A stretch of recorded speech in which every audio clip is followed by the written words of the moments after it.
Well, thank you all. We just completed a conference call with the nation's governors of all of our states and territories. It was a good, productive discussion. We talked about mitigation efforts, talked about the President's decision yesterday to issue a major disaster declaration for New York and California and Washington State, to surge resources to those areas, including field hospitals and personal protective equipment. We fielded additional requests today from other states, most especially New Jersey, that's feeling the impact of the outbreak in New York State. At this point, our health experts inform us that New York has become, in effect, the epicenter of the coronavirus spread in the country. And so we're going to continue to focus resources there, even as we work through this extraordinary structure here at FEMA to make sure that our states and local communities have the full support of the federal government as they confront the coronavirus. It was a good discussion today. We talked about all the issues, whether it be enabling states to stand up their National Guard with federal support, the specific need for supplies, the progress that we're making on issues from masks to ventilators. And all of it represents the ongoing partnership that President Trump has forged with all of our governors, all of our states and territories. And that dialogue will continue. And we continue to make it clear to our governors that we're going to do whatever it takes.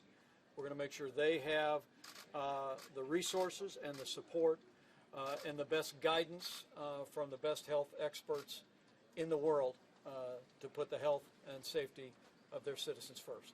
Questions? Sir, you mentioned earlier at the top of the meeting that there are very important ventilator breakthroughs that you're going to be discussing with the governors. There is. What are the, can you describe what that breakthrough is? Well, what we unpacked for the governors today is that when the President engaged leaders of a number of medical associations, we determined that the devices that are used by anesthesiologists could be easily converted to ventilators that could be used for people struggling with the coronavirus. We worked with the FDA. They issued guidance on the changing of a vent in that piece of equipment. And so we directed all of our governors again today to survey all of their outpatient clinics to identify what we believe are tens of thousands of these devices which could add to our nation's resources for ventilators for people that might be severely impacted by the coronavirus.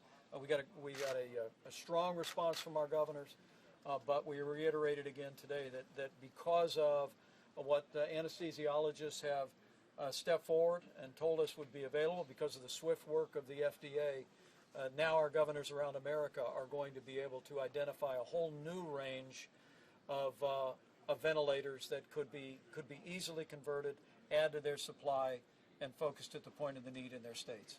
That's in addition to what we have in the national stockpile, the ventilators that we have in the marketplace today, as well as extraordinary efforts by American industry to step up and join us in manufacturing more ventilators for the American people. General Motors is working with one other company to begin to actually manufacture ventilators. We're working with them on that contract. And again, it's this is a whole of America approach. We're seeing all of America step up. And when our anesthesiologists made it clear that these devices could be available and converted to treat people struggling with coronavirus, our team went straight to work, and now working with our governors, we're going to identify that resource. Are you considering loosening any of the White House guidelines to try to resuscitate the economy at all? When the President laid out the 15 days to slow the spread, we believe that we had an opportunity early in the progress of the coronavirus across our country to impact the trajectory of the disease. Significantly lower the number of Americans that would be exposed to it and threatened by serious illness. It's important to remember most Americans, even those who contract the coronavirus, will fully recover. But for seniors with serious underlying health conditions, with people with serious immunodeficiencies, the threat is real. And so the President thought it was important, as we focus on areas where we've had significant outbreak, and we support areas like California and Washington State and in New York with specific countermeasures and support the governors in those states. I thought it was important for every American to take action, as tens of millions are, to help us slow the spread.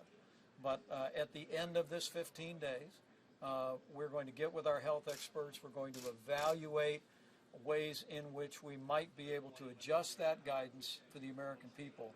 But those measures right now, we're all in the belief that we could impact the trajectory of the curve of the coronavirus in America in a way that would spare many Americans from being exposed or contracting the disease, and of course save lives.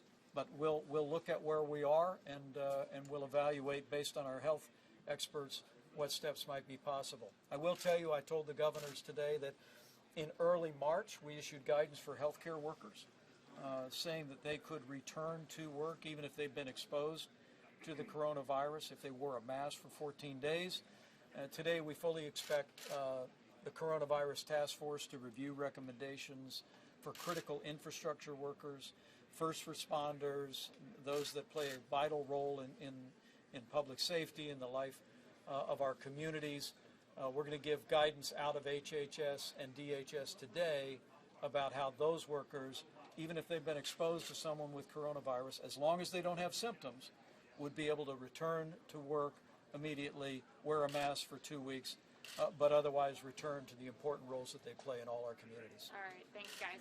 We'll do this again And at Thank 5:30. are you confident that the Senate can reach a stimulus deal? I think this is a very inspiring time across America. You see people coming together as never before in my lifetime. I mean, the American people are rising to the occasion. And it's time for the United States Senate to do the same. I mean, the CARE Act will provide direct support to working families. The average family of four could receive up to $3,000 in a direct payment. There'll be payroll support for businesses for several months that have been impacted by this. There'll be unemployment insurance support as we see the unemployment insurance rolls swell around the country. President Trump and I absolutely believe, for the sake of American workers, for the sake of our economy, for the sake of seeing our country through the coronavirus, the Senate and the House must act to pass the CARE Act and pass the CARE Act this week. It's time they got to work.